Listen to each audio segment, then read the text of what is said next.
Good morning বন্ধুরা। আজকে তো গুড মর্নিং জানাতেই ভুলে গেছি, মানে সকালবেলা অনেকটাই কাজের চাপ ছিল। কেন জানো তো, আজকে হচ্ছে আমার বর যাবে হচ্ছে গয়া যাচ্ছে, তো আজকে রওনা হবে, কালকে পৌঁছাবে, পরশুদিন কাজ করবে। তো সেই জন্য সকাল থেকে রান্না বান্না নিয়ে ব্যস্ত হয়ে গেছি, ট্রেনের খাবার।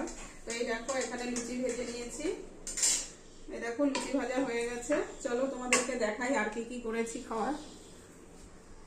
তো আমার বরের সাথে কিন্তু আরেক দাদাও যাচ্ছে, দুজনের খাবার দিয়েছি। তো এখানে দেখো এই যে লুচি ভেজে ঠান্ডা হতে দিয়েছি, আর এখানে লুচির সাথে দিয়েছি এই যে আলুর তরকারি। দেখো তোমাদেরকে একটু, এই যে আলুর তরকারি করেছি, এখানে মিষ্টি দিয়েছি। এটা হচ্ছে লুচির সাথে খাবে রাত্রেবেলা। আর দুপুরবেলার জন্য দিয়েছি এই যে ভাত, এখানে দুজনের ভাত দিয়েছি। আর এখানে আছে একটু পাতলা করে মুসুর ডাল আর ডিমের কারি, এটা হচ্ছে দুপুরবেলা খাবে।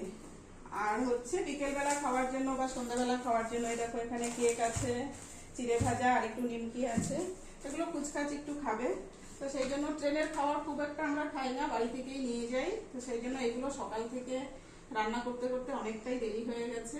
তোমাদের সাথে গুড মর্নিং ও করা হয়নি, বলাও হয়নি। তো ঠিক আছে, তো ও আজকে যাচ্ছে। তোমরা একটু সবাই প্রার্থনা করো ঠাকুরের কাছে যেন ও ঠিকঠাক পৌঁছাতে পারে আর ভালোভাবে ফিরে আসতে পারে। তো ঠিক আছে, এখনকার মতো টাটা, সবাই খুব ভালো থেকো, পরে আবার দেখা হচ্ছে।